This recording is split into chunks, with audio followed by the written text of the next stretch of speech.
2014 was a year full of big gaming disappointments, as many big AAA titles left many people unimpressed.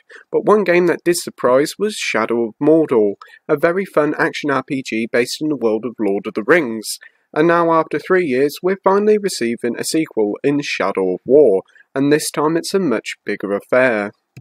Continuing straight up where the original left off, the plot still follows conjoined spirits Talion the Ranger and Celebrimbor the Elf Lord, still going after the Dark Lord Sauron. The story does feel better than the original, as the supporting cast here is much better.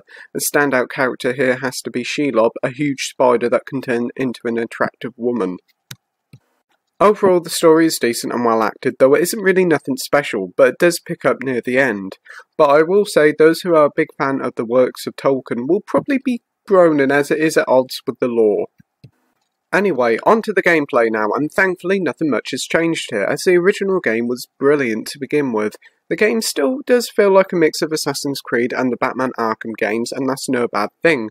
Fighting in this game is still as strong as ever, and Talion even has a bunch of new skills as well, even if the upgrade menu is a bit confusing to go through. But once you get used to the combat, it's still as fast and as brutal as the original. Traversing through the 5 areas on offer feels much better this time, thanks to the ability of Talion to be able to use boost to run and to climb faster, which makes traversing the land much more enjoyable. But for me, the most enjoyable thing about Shadow of War is the return of the Nemesis system, which shockingly hasn't even been copied by other companies yet. The Nemesis system sees you dominating orcs like in the original, but now with the strategic element of building your own army. See, each of the 5 areas you visit in the game have their own Sauron army to take down, and this involves killing or dominating all the orcs to take down the war chief.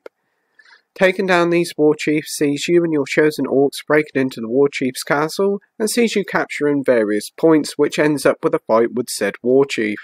Overall, taking down these war chiefs is a fun new element and can be rather exhilarating sometimes.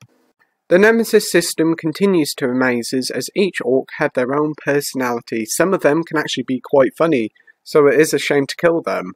Orcs also have their own strengths and weaknesses, which can be used to gain the upper hand in battle, but don't rely on the same move all the time, as orcs can adapt and become immune to certain attacks.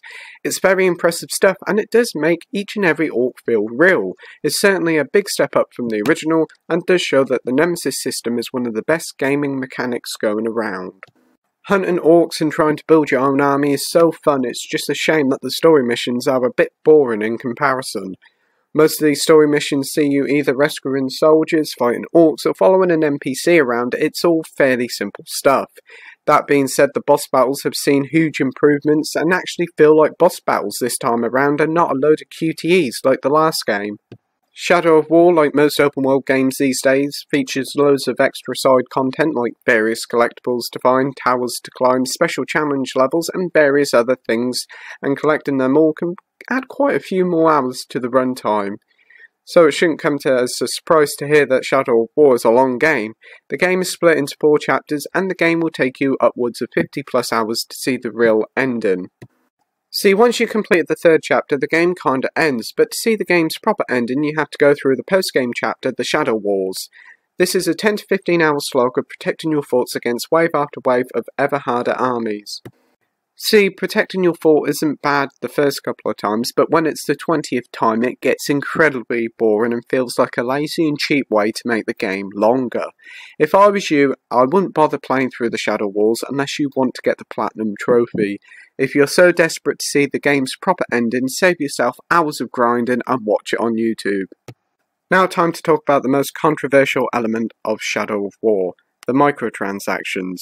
See, you can spend up to £80 on coins, and these can be used to buy various loot boxes which allow you to gain new equipment and orcs for your army. And I can tell you straight from the get-go, these microtransactions are well and truly not worth your money, especially during the early hours, as these items are all tied to your current level, so all these items will be useless later on in the game. You can also earn an in-game currency called Mirian, which can also be spent on these loot boxes. And while you can get the most extravagant loot boxes with the currency, it does get the job done if you do need use of them.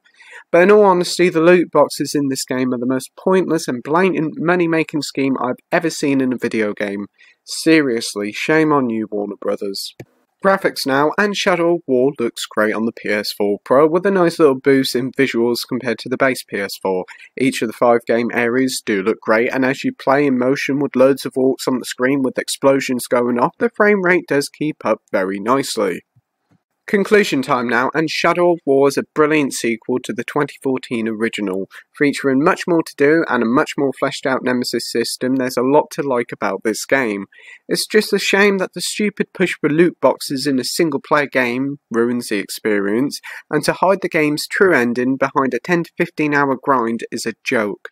Shadow of War is equally one of my favourite games of the year, but it's also one of the worst, as it's a good example of what is wrong with the gaming industry today. Shadow of War gets an 8 out of 10 with the title of great. Thank you for watching my review, like, rate and subscribe, and until next time, happy gaming. Bye!